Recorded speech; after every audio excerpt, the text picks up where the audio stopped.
Rumput liar jangan diracun, daun kering lebih tepat tidak dibakar, dan sisa dapur ada baiknya tidak dibuang begitu saja. Membuat kompos itu mudah, kita tinggal mengumpulkan bahan organik yang banyak tersedia di sekitar kita. Kebetulan sawah di dekat rumah saya sedang panen padi, jeraminya mau saya ambil secukupnya. Jadi semua yang berasal dari tumbuh-tumbuhan itu bisa dijadikan kompos. Setelah bahan organik terkumpul, letakkan ke dalam komposter.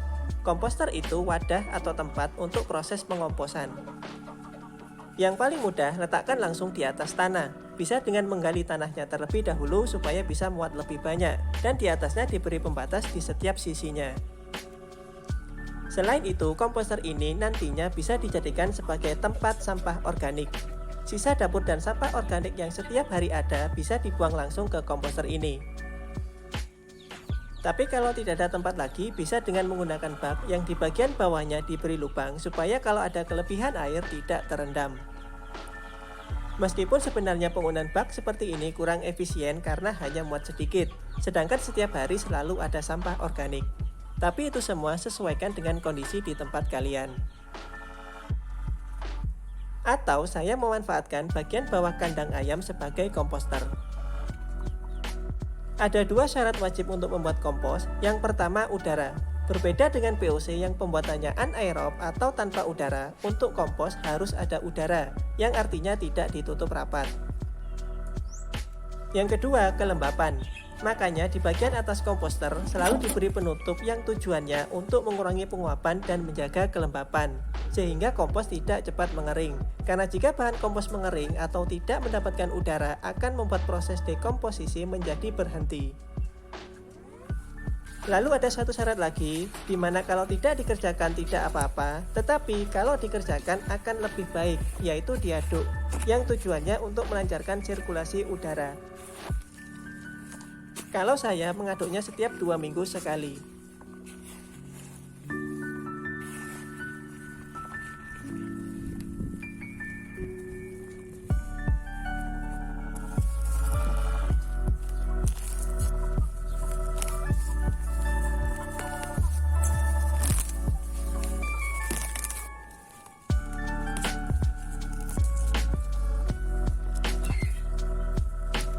Jadi ini cara saya membuat kompos. Rumput liar dan dedaunan kering saya letakkan di bawah kandang ayam. Jadi ini nanti akan bercampur dengan kotoran ayam dan sisa pakan yang terjatuh. Kalau terlihat kering, saya siram dengan air biasa. Untuk sisa dapur dan sampah organik selain kedua ini, saya letakkan langsung di komposter satunya.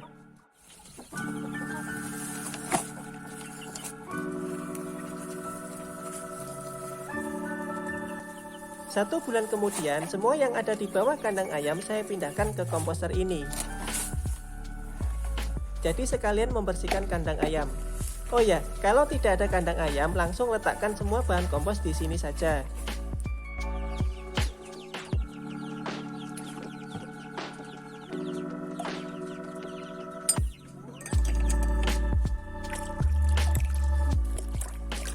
Di komposter ini baru saya siram dengan larutan EM4 dan gula. Karena kalau menyiramnya di bawah kandang ayam khawatirnya mengundang semut. Atau tanpa larutan EM4 juga bisa. Caranya dengan menaburi sedikit tanah di setiap lapisnya. Karena di dalam tanah itu sendiri sudah terdapat mikroorganisme dekomposer. Setelah itu beri penutup di bagian atasnya atau menutupinya dengan tumpukan daun kering. Lalu saya aduk setiap 2 minggu sekali, jaga kondisi kelembapannya dan tinggal menunggu sampai bahan organik berubah warnanya menjadi hitam kecoklatan dan hancur terurai. Yang lama itu proses pengomposannya, bisa sampai 6 bulan bahkan lebih, karena harus menunggu hingga tekstur dari bahan organiknya menjadi seperti tanah. Logika kompos, semakin mudah hancur atau semakin kecil bahan organiknya, maka kompos akan lebih cepat jadi. Jadi untuk sampah organik yang masih utuh dan keras, ada baiknya dipotong kecil-kecil atau ditumbuk terlebih dahulu.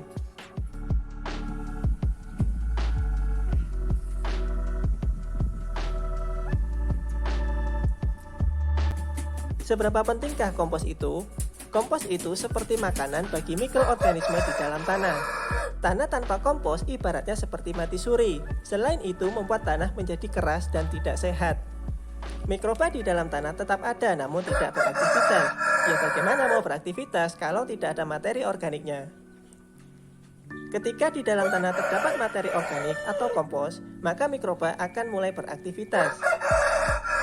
Sama seperti makhluk hidup lainnya, saat mikroba beraktivitas, mereka akan mengeluarkan enzim atau zat di mana zat inilah menjadi nutrisi yang bisa diserap langsung oleh tanaman. Makanya tanah yang diberi pupuk sintesis itu hanya memberikan nutrisi kepada tanaman, namun tidak dengan tanahnya. Di dalam kompos juga terkandung unsur hara makro dan mikro. Unsur tersebut bisa berbeda-beda tergantung dari bahan organik yang digunakan. Namun bagi saya, kompos itu pupuk untuk tanah. Saya sendiri tidak terlalu memperhitungkan kandungan nutrisi yang ada di dalam kompos. Jadi untuk melengkapi nutrisi yang dibutuhkan tanaman, saya siram dengan POC.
Tanah ibaratnya seperti air bagi ikan. Bagaimana tanaman bisa subur kalau tanahnya sakit? Iya kan? Pesan yang ingin saya sampaikan, rawatlah tanahnya, maka tanaman akan tumbuh subur dengan sendirinya. Caranya cukup dengan menambahkan kompos, karena pupuk saja belum cukup. Semoga bermanfaat, bagikan ke temanmu yang ingin membuat kompos dan bagikan juga pendapat kalian di komentar. Like kalau suka, sampai ketemu di video berikutnya dan terima kasih.